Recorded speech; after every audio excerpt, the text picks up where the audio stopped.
Gold hub తాకట్టులో ఉన్న బంగారాన్ని విడిపించి తిరిగి కొనుక్కోబడును. For more details 7997990027.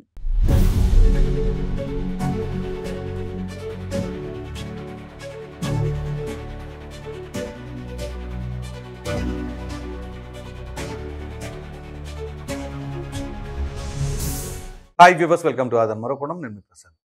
Chevireddy Bhaskar Reddy remand report ఇదే. ఈ వీడియోలో నిన్న ఏదైతే సిట్ అధికారులు కోర్టు దగ్గరికి, మరి కోర్టుకి రిమాండ్ రిపోర్ట్ ప్రొడ్యూస్ చేయాలి కదా, ఆ రిమాండ్ రిపోర్ట్లో ఏ అంశాలు ఉన్నాయి, ఏమేమి సాక్ష్యాధారాలు అందజేశారు, వాటన్నిటిపైన మరి ఈయనకి రిమాండ్ రిపోర్టు చూసిన తర్వాత మరి కోర్టు ఎలా భావించింది, అందువల్లనే ఆయన రిమాండ్ ఖైదీగా జైలుకి పంపించారు, అన్ని అంశాలు ఈ వీడియోలో తెలియజేస్తాను. కొంచెం లెందీ అయినా సరే కొంచెం స్కిప్ చేయకుండా చూడండి. అట్ ద సేమ్ టైం వీలైనంత వరకు త్వరగా పూర్తి చేయడానికి నేను ట్రై చేస్తాను.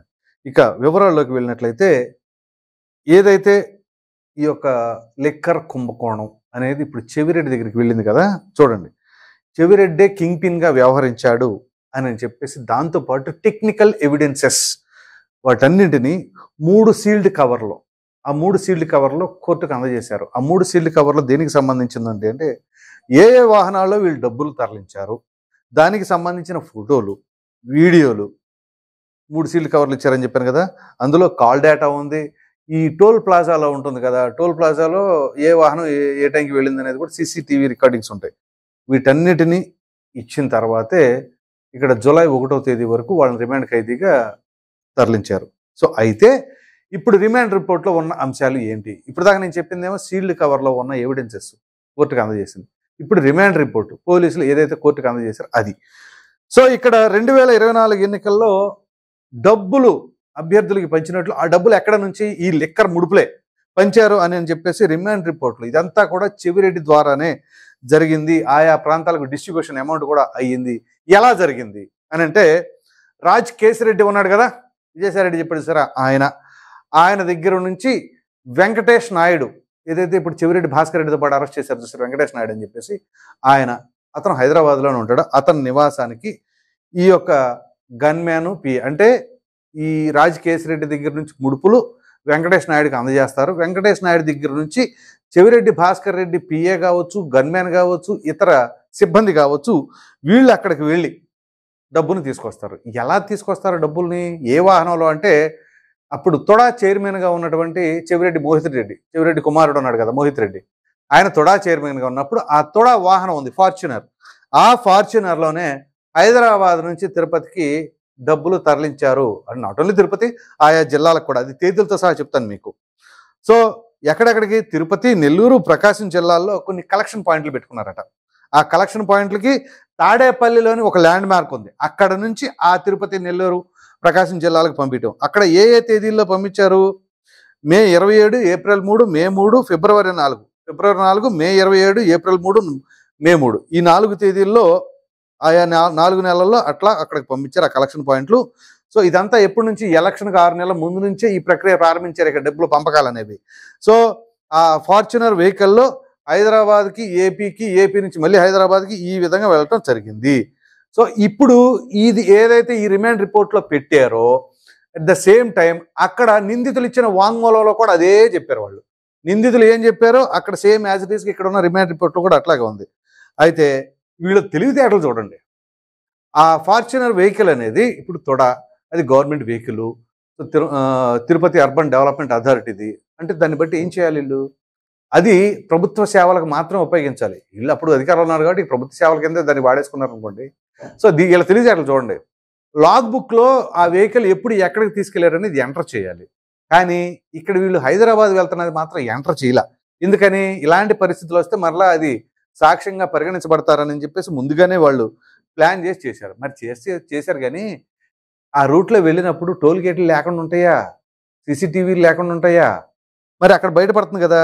సో ఇక్కడ చూడండి, ఫిబ్రవరి 1వ తేదీన, అలాగే ఫిబ్రవరి 20వ తేదీన తాడేపల్లిలోని ల్యాండ్ మార్క్ అపార్ట్మెంట్ అనే దాని దగ్గర రూమ్ నెంబర్ 312లో ప్రణయ్ అనే వ్యక్తి దగ్గర నుంచి చెవిరెడ్డి గారి ఆదేశాల మేరకు ఇక్కడ గన్మ్యాన్ గిరి, బాలాజీ యాదవ్, అలాగే తొడా డ్రైవర్ అనేటువంటి రామరాజు, వీళ్ళ ముగ్గురు సుమారుగా 8 నుంచి 9 కోట్ల రూపాయలు అట్టపెట్టిల్లో పెట్టుకొని తిరుపతికి చేరవేశారట. అట్లాగే ఇదే చెవిరెడ్డి ఆదేశాల మేరకు ఫిబ్రవరి 26, 27వ తేదీన హైదరాబాద్లోని కేసిరెడ్డి ఆఫీస్కి కరుణాకర్ రెడ్డి, సీమోను, వెంకటేష్ నాయుడు అంటే కరుణాకర్ రెడ్డి, సీమోను కలిసి వెంకటేష్ నాయుడు దగ్గరికి వెళ్ళి అక్కడి నుంచి ఏం చేశారు అని అంటే రాజ్ కేసిరెడ్డి టు చెవిరెడ్డి ఇట్లా విడతల వారీగా ఏ రకంగా ఈ ల్యాండ్ సమ్ అపార్ట్మెంట్ నేను మీకు ఇందాక చెప్పాను చూసారా, ఈ సీమెను కరుణాకర్ రెడ్డి అనే వ్యక్తులు వెంకటేష్ నాయుడు దగ్గరికి వెళ్ళి అక్కడి నుంచి ల్యాండ్ సమ్ ఇటానిక్ అపార్ట్మెంట్ దగ్గరికి వెళ్ళి గిరిని పంపించి ఆ అపార్ట్మెంట్లో మరలా 8-9 కోట్ల నగదు అవి కూడా అట్టపేటలో పెట్టి ఆ డబ్బులు తిరుపతికి చేర్చారు. ఇవి కాకుండా ఇప్పుడు నేను చెబుతున్న డేట్లు ఉన్నాయి చూడండి. మార్చి నెలలో 1, 2, 24, 25, 26, ఏప్రిల్ నెలలో 1, 2, 27, 28, మే నెలలో 6, 7, 8, 9. మే నెలలో 6, 7, 8, 9 ఎందుకని? మే 13 ఎన్నికలు జరిగినాయి కదా, అందు గురించి. సో మే 14 కల్లా మరి 13 కల్లా ఎన్నికలు అయిపోతాయి కాబట్టి 6, 7, 8, 9 లోపలే ఇది జరిగింది. ఇదంతా ఏంటి? గిరి చెవిరెడ్డి ఆదేశాల మేరకు. గిరి అంటే బాలాజీ, ఇది గన్మెన్. ఆ గన్మెన్ గిరి డబ్బు రవాణా చేశారు. సో ఇక్కడ సిట్ ఏమని తెలిసింది? రాజ్ కేసిరెడ్డి నుంచి చెవిరెడ్డికి సుమారుగా 250 కోట్ల రూపాయలు తరలించారు. దీనిలో భాగంగానే అప్పుడు వైసీపీ అభ్యర్థులు ఉన్నారు చూసారా, ఇప్పుడు కావలి మాజీ ఎమ్మెల్యే ఉన్నాడు కదా రామిరెడ్డి ప్రతాప్ కుమార్ రెడ్డి, ఏప్రిల్ 1వ తేదీన గిరి, బాలాజీ వీళ్ళందరూ కూడా ఈ కాల్ డేటా ద్వారా పట్టుకున్నారు వీళ్ళకి కూడా డబ్బులు చేరవేశారని. సో ఇప్పుడు ఈ అంశాలన్నీ ఎలా తెలుస్తాయి అంటే ఇవన్నీ కూడా వెంకటేష్ నాయుడు, చెవిరెడ్డి వీళ్ళందరికీ తెలుసు. అలాగే మే 9న ఏదైతే Garikapadu toll gate check post వద్ద డబ్బులు దొరికినాయి చూసారా, సుమారుగా 8.5 కోట్లు ఎంత దొరికినాయి. అప్పుడు ఎప్పుడైతే డబ్బులు పట్టుకున్నారన్న సంగతి తెలిసింది, ఇమ్మీడియట్గా ఈ గన్మెన్ గిరి ఏం చేశాడంటే మన చెవిరెడ్డికి ఫోన్ చేస్తే చెవిరెడ్డి ఇమ్మీడియట్గా ఫోన్ స్విచ్ ఆఫ్ చేసేసి నువ్వు గారిపా అక్కడ నుంచి ఎట్టి పరిస్థితి దొరకకూడదు అని చెప్పేసి అంటే అక్కడ నుంచి మనోడు ఎటు వెళ్ళిపోయాడు.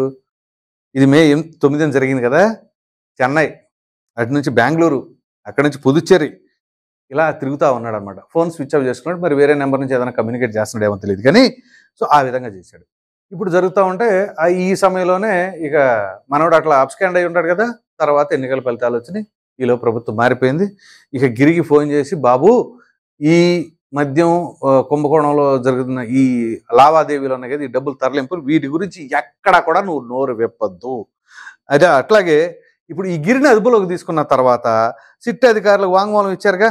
ఆ వాంగ్మూలం ఇచ్చినప్పుడు మనోడు ప్రెస్ మీట్లు పెట్టి మళ్ళీ ఏం చెప్పాడు, సిట్ అధికారులని ఆ రకంగా ఈ రకంగా బెదిరించడం జరిగింది. ఇగో మీరు ఎట్లా చేశారు, కావాలని చేస్తారు, కుట్రపూరితంగా చేస్తున్నారని చెప్పేసి చెవిరెడ్డి భాస్కర్ రెడ్డి బాగా బొకాయించాడు. సో ఇప్పుడు ఇదంతా కూడా యాజ్ ఇట్ ఈస్గా రిమాండ్ రిపోర్ట్లో పొందుపరిచారు సిట్ అధికారులు. సో దర్యాప్తు అధికారులకు ఎట్టి పరిస్థితులు మీరు సహకరించవద్దు అని చెప్పేసి వాళ్ళందరికి కూడా చెవిరెడ్డి ఒక విధంగా హెచ్చరించాడట, ఎవరికి ఏం చెప్పదు, నోరు వెప్పొద్దని. సో ఆ విషయాన్ని కూడా రిమాండ్ రిపోర్ట్లో పొందుపరిచారు. సో ఇప్పుడు దీనిని బట్టి అర్థం చేసుకోండి, రిమాండ్ రిపోర్ట్లో పెట్టారంటే ఆషామాషిగా పెట్టరు. వాళ్ళ దగ్గర సరైన సాక్ష్యాధారాలు సేకరించకుండా రిమాండ్ రిపోర్టు పోలీసు అధికారులు సబ్మిట్ చేస్తుంది ఎవరికి? కోర్టుకి ఆషామాషిగా సబ్మిట్ చేశారనుకోండి ఇక మామూలుగా ఉండదు, పైనుంచి కింద రఫాడించేస్తుంది కోర్టు. కాబట్టి అధికారులు అంత తేలిగ్గా రిమాండ్ రిపోర్ట్లో ఏది పడితే అది అంశాన్ని పొందుపరచరు, అది గుర్తుంచుకోండి. ఏదో రాజకీయ కుట్రతోనో పొందుపరిచారు అని అనుకుంటే అది ఫూలిష్నెస్.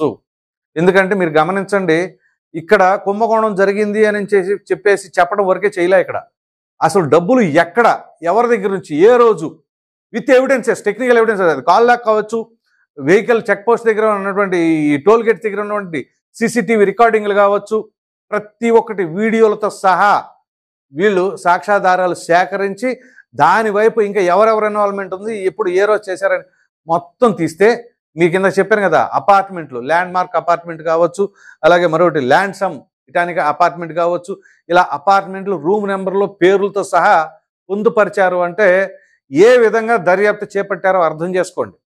సో ఇప్పుడు చెవిరెడ్డి ఖచ్చితంగా దీనికి సంబంధించిన దాంట్లో కింగ్ పిన్గా డబ్బులు చేరవేయటంలో, అంటే ఆంధ్రప్రదేశ్కి ఈ హైదరాబాద్ నుంచి ఈ ముడుపులకు సంబంధించిన అంశాలన్నీ కూడా ఈయనే చాలా చక్కగా చాకచక్యంగా చేరవేర్చారు. అది కూడా అట్టపేటల్లో చక్కగా ప్యాకింగులు చేసి. మరి ఇందులో ముగ్గురు ప్రధానం, ఆ gunman Giri, Balaji Yadav, driver Ramaraju. So తొడా డ్రైవర్ ఆయన. సో మరి వీటన్నిటికి సంబంధించి ఇంత కూలంకషంగా వివరంగా కోర్టుకు అప్పచెప్పినప్పుడు చెవిరెడ్డి భాస్కర్ రెడ్డిని అరెస్ట్ చేయగానే చెవిరెడ్డి మోహిత్ రెడ్డి ప్రెస్ మీట్ పెట్టి మాట్లాడుతూ ఉన్నాడు. చెవిరెడ్డి మోహిత్ రెడ్డికి కూడా ఈ క్వశ్చన్ అడగండి. మరి ఆ లాగ్ బుక్లో తొడా వెహికల్ తిరిగింది అని చెప్పేసి లేదు కదా, మరి అక్కడేమో ఈ టోల్ గేట్ దగ్గర చూస్తేనేమో రికార్డింగ్స్లో ఉంది, ఇక్కడ చూస్తే లాగ్ బుక్లో లేదు. How is it possible? So ఒక తప్పు చేయడానికి ఇంకో తప్పు చేస్తారు, ఆ తప్పును కవర్ చేయడానికి ఇంకో తప్పు చేస్తారు. ఆటోమేటిక్గా తప్పెమ్మటి తప్పు. ఒక అబద్ధం చెప్తే ఆ అబద్ధాన్ని కవర్ చేయడానికి 100 అబద్ధాలు ఆడాల్సి వస్తుంది అన్నదానికి ప్రత్యక్ష నిదర్శన ఈ ఘటన, చెవిరెడ్డికి సంబంధించిన ఎపిసోడ్. కానీ చెవిరెడ్డి గారు ఎట్లా ఉంది వ్యవహారం అంటే చూసారా, నిన్న పోలీసులు తీసుకెళ్తుంటే కూడా ఎక్కడికక్కడ వేళ్ళు చూపించడం, మీరు నన్ను ఇలా చేస్తారా అలా చేస్తారా అని చెప్పేసి అంటున్నారు. సో వీళ్ళ వ్యవహార శైలి ఎక్కడా కూడా తగ్గట్లా, పోలీసుల్ని చాలా గట్టిగానే టార్గెట్ చేసి మరీ మాట్లాడుతున్నారు. అది వాళ్ళ నాయకుడి దగ్గర నుంచే ఉందనుకోండి. సో ఈ నేపథ్యంలో చెవిరెడ్డి భాస్కర్ రెడ్డి పరిస్థితి ఏ విధంగా ఉండబోతుంది అనేది మరి కోర్టు నిర్ణయిస్తుంది. జూలై 1వ తేదీ వరకు ఆయనకి రిమాండ్ విధించింది కాబట్టి మరి చూద్దాం తదుపరి కార్యాచరణ ఏ విధంగా ఉండబోతుంది అనేది. ఈ వీడియో కనుక మీకు నచ్చినట్లయితే లైక్ చేయండి, షేర్ చేయండి. అదేవిధంగా చెవిరెడ్డి భాస్కర్ రెడ్డి రిమాండ్ రిపోర్ట్ ఏదైతే మీకు ఇప్పుడు చదివి వినిపించానో, మరి ఆయన చేసిన ఈ యొక్క మనీ ట్రాన్స్ఫర్లన్నీ దానిపైన మీ అభిప్రాయాన్ని కామెంట్ సెక్షన్లో తప్పకుండా తెలియజేయండి. Thank you.